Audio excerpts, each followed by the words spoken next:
In this video, I will show you the strategy I use to compound wealth at 20% per year. I've been using this exact method for a decade and I have achieved a performance of 25% per year. My name is Christophe Nour. If you are new to this YouTube channel, welcome. This is the channel for stock pickers and the goal of this YouTube channel is to make you a better investor. And I'm about to show you the template that I share with my students in my coaching program, because this is exactly what we do and exactly what I teach them in the coaching program. So let's start from the beginning. This is the complete method. At the end of this video, you will have a clear process, a clear framework, all the steps you need to do so that you can compound your wealth. You can find stocks, opportunities that can generate around 20% per year. Maybe 15, maybe 18%, maybe 22%, around 20%. I know it because I've been doing this, so this is evidence-backed. Okay, let's start from the first point. The first step, obviously, is to generate investment ideas. At the left, you see here, a big, important step is your idea generation. How do you generate new stock ideas? So how to generate new ideas? You can run a screener. I've made some videos about this one. You can put some filters with some key metrics, because the goal of this portfolio is not to invest in net value, pure value investing, only by very cheap companies, regardless of the quality. The goal of this strategy that I have used is to pick great companies with great management, with a long runway at a fair price, at a cheap price. You don't want to overpay for this. So this is the pattern. So to have a huge filter for good metrics is very good. Okay, in other words, find a screener on the internet. My favorite one is FinChat. You have a link in the description below if you want to use it. And you put key metrics for growth. Check for the past 10 years the earnings per share, if they have grown 10-15% per year annually for the past 10 years. Check the free cash flow per share. Take the high margins, for example, high gross margins, operating margins, net margins. This is a great tool to generate a lot of investment ideas. And don't only look in the US. Don't only look at American companies. You can look at European companies, Asian companies, all around the world. It completely works. The idea generation process is an infinite tool to generate new ideas. And once you are sick of the stock screeners, when you are bored with it, you can try using social media. Strangely enough, social media is a great way to find new investment ideas. So I know maybe you watch other YouTube channels and they always talk about the same companies. Okay, but dig deeper. Look at small YouTube channels, niche, micro cap stuff, small caps, mid caps. Look at Twitter, X. There are plenty of good accounts on Twitter that publicly share their investment ideas. Look at Substacks, look at blogs. If you are a curious person, you can find infinitely new ideas. This is how you generate ideas. So you turn rocks and you turn rocks again and again and again. And every 10 companies that you will find, maybe you will like one. You will like one. If you look at 20 companies, maybe you will like 2.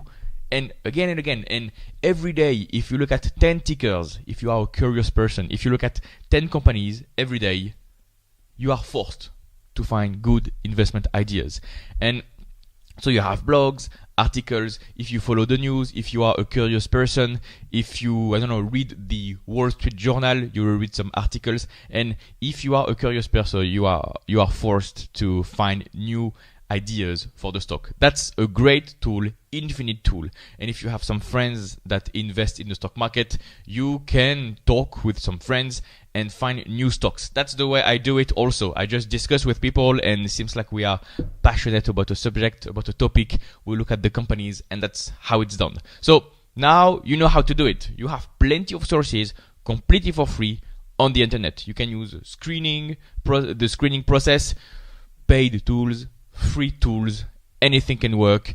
You have articles, Substacks, Twitter, etc. And I would advise to start with the companies you're familiar with. Start with the companies you already know. If you drink Red Bull energy drinks, you can look at Monster Energy. You can look Monster Beverage. You can look at Celsius Holdings, so the energy drinks. If you use a MacBook laptop, look at Apple. If you use Facebook, Instagram, look at Meta platforms and go dig deeper, because you have Meta platforms, but you also have Pinterest, you also have Snapchat, you also have plenty of other social media companies, either in the US, but also in Europe. What about Europe? What about Asia? What about the Twitch version of China?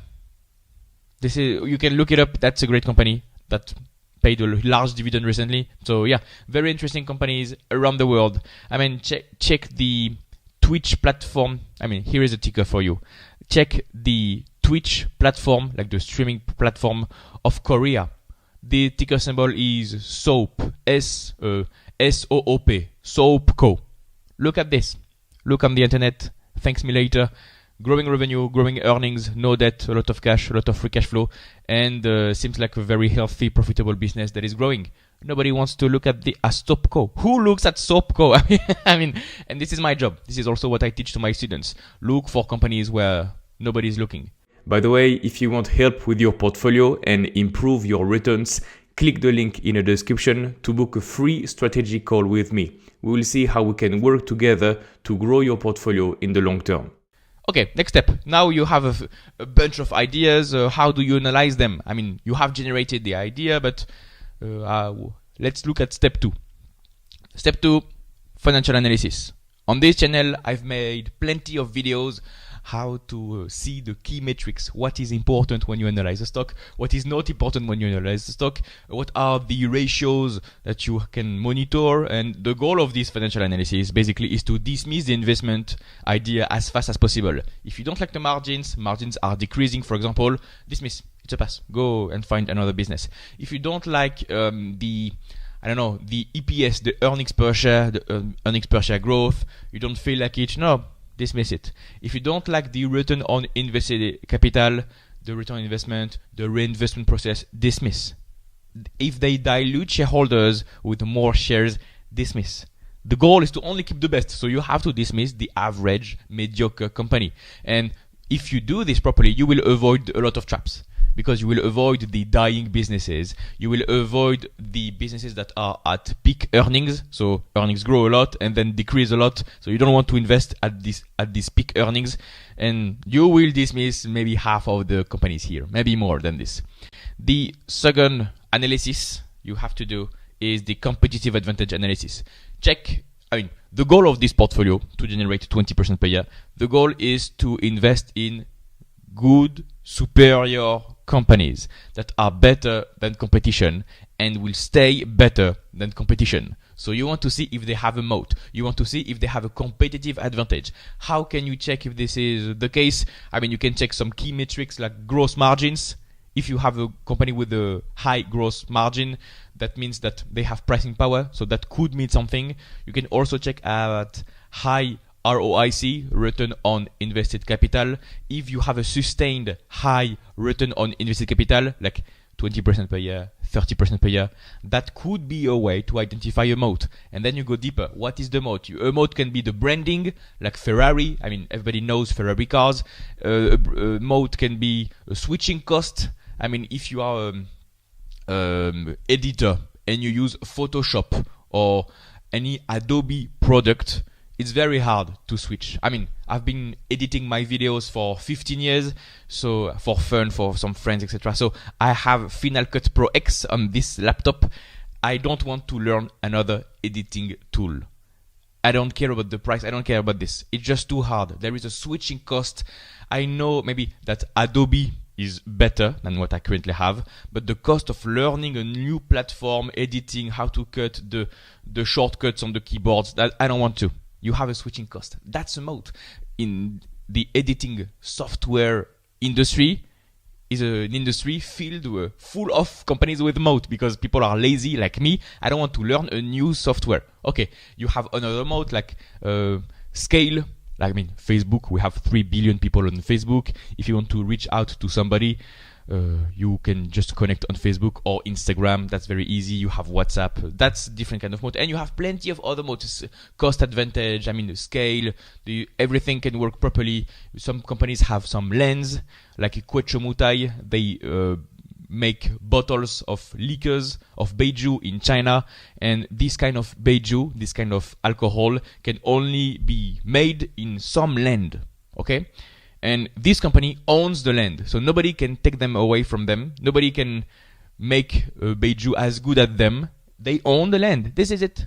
That's like for us French guys, we have wine lands. Imagine if, or champagne, imagine if the best champagne in the world was made in a certain square kilometer, an acre of land in the south of France. That's it. If you own this land, nobody can take this away from you. You are the best of the world, and you will stay the best. You will stay the best for 10, 20 years, 50 years. I mean, if you want some good champagne, good wine, come to France, come to Paris, come to my house, and we will drink some wine. That's the life of our country, and that's our moat as French people. So yeah, check the competitive advantage. You want a sustainable moat. You don't want a moat that will erode after 3 years, 4 years. You want a moat that has been here for a while and will continue to be here in the future. And the last part of this analysis side is to check the management. You basically want to invest in great companies, yes, a great moat, yes, and also great management. You want a management that is honest and competent. How can you see if a management is honest and competent? That's a very good question. You check the track record. I mean, we are investing in public equities where there is a public track record. In other words, you can check what the CEO has said for the past 10 years, 20 years, since he was appointed, basically. You can check all the quarterly reports, earnings calls, interviews on CNBC, etc. You can check if management is honest, if they have kept their promises. You can say if management knows how to do a good guidance. And basically, we are now in 2024. Imagine we are in 2020 and the CEO says, okay, over the next 5 years, we plan to do this of revenue, this of net income. The CEO says a guidance for the next 5 years. Now we are almost in 2025. Did he or she reach their objective? So revenue, net income. You can check the guidance if they underpromised, overpromised, overdeliver, underdeliver. You can check if they are competent, honest. So if you check the past 20 years of track record and they have reached their guidance every time, this is a very good way to trust management. And in the future, if in 2027 they say something, oh, we plan to reach this over the next 5 years, you know that you can trust them because they have been trustworthy for the past 20 years, 30 years. So that's the management. You can also check how management sees the business on earnings calls, but that's more qualitative side. And what do I have here? Yeah, so this work of analysis, financial analysis, moat analysis, management analysis, this is partly quantitative but also qualitative. You see, you can check some words, some tone of voice, some guidance stuff. This is not purely quantitative. So I had the conversation a few days ago about AI that would replace us investors. I don't know if AI would be able to do as good a job as us for the qualitative side, because this is a sense of judgment, human relationships. Maybe they can, and maybe we are screwed, and AI will be better investors. But I mean, for the moment, it seems like a lot of the analysis is qualitative. So for the moment, robots are not there. Hopefully for us. Okay, now that you have filtered out bad businesses with bad financials, with bad management, with bad runway, with bad moat, you only keep the best. You dismiss. You dismiss. This is a big decreasing amount of stocks, and at the end you have the remaining best stocks out of your list. Valuation is quite important. You want to invest in the best stocks, in the best companies, in the best management. Yep, but you don't want to overpay for this. So valuation is pretty important. What I teach my students is to look at absolute valuation. You can look at the PE ratio just on a pure basis or some quick DCF, quick math, and relative valuation. So you compare the valuation, PE ratio, price to free cash flow, compare it to competition, compare it to itself for the past of the stock. For example, if the stock has always been trading at 20 times earnings and now it's at 7, you can say that compared to average in the past, yes, it's quite cheap compared to past performance. So higher likelihood of rebounding from 7 to 20, this kind of stuff. But we are never precise. Another tip for you is to never be precise for valuation, because we are living in a changing world, changing companies. Companies are living entities, so year over year they will change. The environment will change. I don't see the point of being very precise on valuation. You just want a rough idea of, okay, is this stock undervalued, overvalued, or fairly valued? If it's overvalued by 30%, by 50%. You want to check this kind of range. I'm never precise in my valuation. I just want to have in quick math in my head what is going on. You can forecast the free cash flow in a couple of years, in the next 3 years, for example. Do a quick DCF, but be a harsh grader and rough analyzer of valuation. And if after doing this work of valuation, if you think that the stock you just analyzed is cheap, you keep it. Only invest in strong companies at a cheap price. If the stock you just analyzed is expensive, create a watch list and add this stock that you just analyzed with the qualitative, quantitative stuff, add it to your watch list. Put a target price on it. Say, okay, it's overvalued by 50%. So if it drops to this price, let me go back to it. Put an alert on your phone, mail, anything, an alert, but set it aside, and that's fine. And you only keep the businesses that are either fairly valued or cheap at the moment, and you build a strong portfolio. And this is, what do I have here? Oh yeah, this is what I teach my students. Why is it moving? After you build your strong portfolio with winning companies, winning management, winning sustainable competitive advantages at a cheap price, fairly price, monitor the portfolio. I mean, this is quite important. If you don't monitor the portfolio, imagine you buy a stock at a fair price and the stock price doubles, so valuation is stretched. What do? That's a very good question. Either you hold, but the PE has reached, 40, PE of 40. Do you hold? Do you sell to take the money and then reinvest in a cheaper business, or do you buy more because this is a winning company? What do you do? This is the kind of stuff we do in our coaching program, and this is the strategy I've been using for 7 years. This is proof. My performance is public. My portfolio is public. You can check live the stocks that I'm buying, I'm selling, and so far it has been working. This is the reason I have generated the performance above 20%. So yeah, in case you're interested, this is the complete method. If you like this video and want help improving your portfolio, click the link in the description below to book a free strategy call with me. We will review your situation and see how I can help you get better results over time.